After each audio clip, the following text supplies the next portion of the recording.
What is happening, neighbors? Did you miss me? Well, today we're going to be smoking a beef shank, but not just any beef shank. Behold, the mother of all beef shanks, Thor's Hammer. Everybody, I picked this one up from Featherblade Craft Butchery. That's over on West Charleston. This is a whole animal butchery. You can get any cut that you want there. They can do custom cuts. Any cut from the animal, you can definitely get it there. They also use responsibly sourced, humanely sourced meats. This one comes from San Carota Farms in California. The beef is grass-fed and finished on carrots. The skin's already been removed. Just gonna take off any pieces of silver skin that I can here. That silver skin is going to constrict inside the smoker. And when it does, there's a real good chance it's going to pop on you and start to pull back. And if that happens, then all the bark that you create there's going to be a break in it. And you're going to lose a lot of the moisture. You're going to kind of mess up your whole cooking process, not to mention you're going to mess up that delicious bark. So you want to take off as much of that silver skin as possible. Now at Featherblade, they make their own charcuterie. When I was there, they were in the process of making some lamb bacon. I'm definitely gonna have to go back and try that.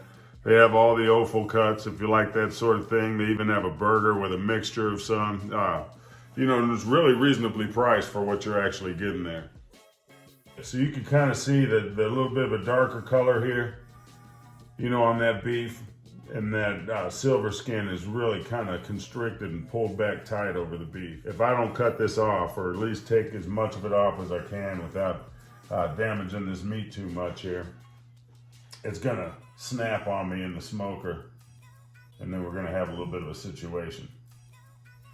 Initially, I was thinking I would smoke this until I got a really good bark on it, and then once the bark had formed and was perfect, I will go ahead and give it a red wine braise for the rest of the time there. You know, just to really make sure that was nice and tender.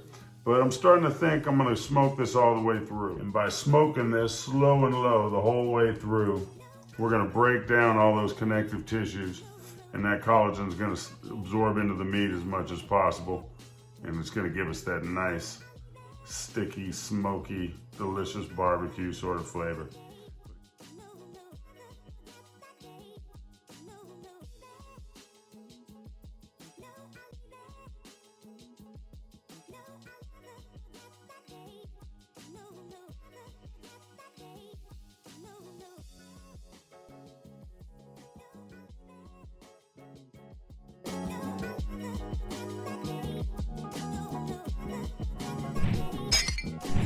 Now I'm going to use a binder on this because the outside is fairly dry, and it's really imperative that I get a good bark going here for this to turn out right. So I'm going to use mustard. Now again, everybody, as I always say, don't waste your French's. You can use any old mustard. This isn't going to change the flavor profile of your dish at all. This is just going to act as a binder for the seasoning. Now the seasoning I'm going to be using for this, normally I would use a little bit of salt and pepper and garlic. You know, I was chatting with my buddies over there at the Wild Fig. You know, I'm prepping for this whole thing. And they gave me some of their brisket rub here. Can't tell you everything that's in this, but I know they do a good brisket rub. So here we go, this Wild Fig brisket rub.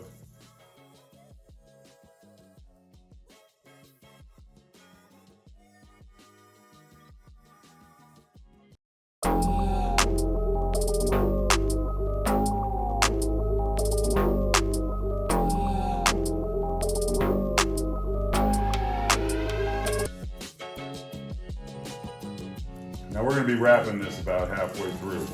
I say halfway, but we're not going to be checking the time or anything, basically. We need a good solid bark before we wrap this. Again, that is imperative, everyone. I can't stress that enough.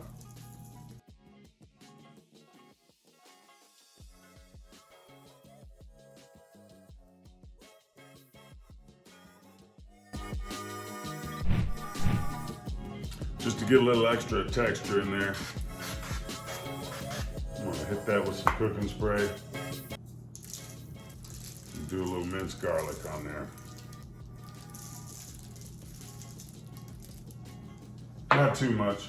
I don't want to have blackened garlic all over it, but just to give it a couple little solid bits that can char up.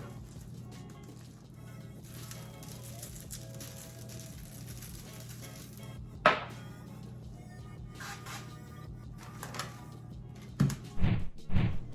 right, from here I'm going to get a couple pieces of butcher twine just to hold this thing together. Again, these beef shanks, they're made from all the small tendons and muscles in the bottom of the leg. You know, so if you don't tie this, there's a real good chance it's gonna fall apart on you. All right, so I'm gonna do a couple layers of twine there.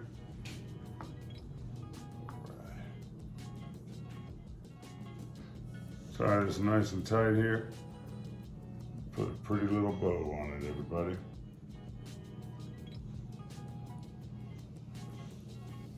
I'm gonna go ahead and get one more strip of butcher's twine in there. All right, that's looking pretty good. And there we go, everybody. All right, I got the pit boss up to temperature here. It's right about 225.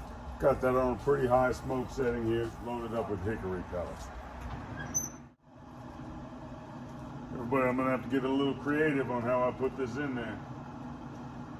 As it might be a little bit too tall here for my little pit boss. All right, so I've got that tilted just a little bit here. But that's gonna have to do. All right, this has been on here about 3.5 hours. And as you can see, it's looking great. I'm just gonna let that keep riding for a while. Okay, so this thing's actually been on the smoker for about 6 hours. But I got this up to about 160. We're gonna wrap this in foil. But before I do, I'm gonna take one extra step here. Normally, I would like to use a little bit of beef tallow and just put some on the outside of this shank, just to give it a little bit of silkier texture on the outside, because we did get a good bark going there. But I couldn't find any beef tallow, so we're gonna use ghee butter. All right, just gonna kind of rub that all over the outside here.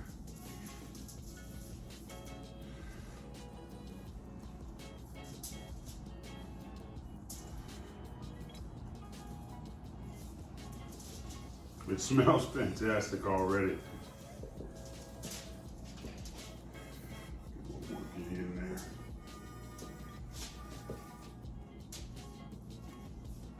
I'm going to use this little meter device, and I use this to measure the internal temperature here for the rest of the cook.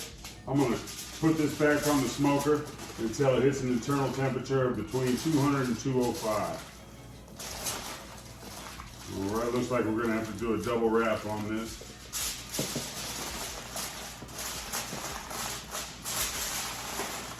Put this on the smoker back like this. I'm thinking it's probably gonna take at least 2 more hours, but time will tell. All right, everybody, I gotta say, this took a little bit longer than I was thinking. All in all, it was on the smoker for about 11 hours. But I had it smoking just under 225 with hickory wood. I wrapped it once it got to about 160 internal, and then I took it off of the smoker once it hit about 203. Get rid of this twine here. All right, I'm looking forward to trying this.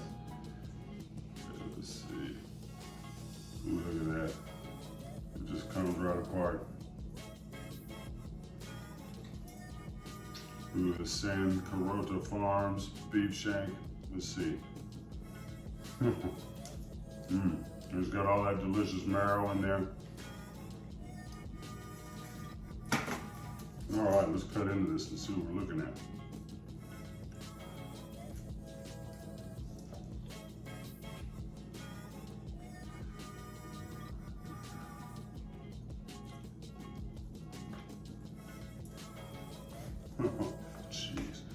got a beautiful smoke ring.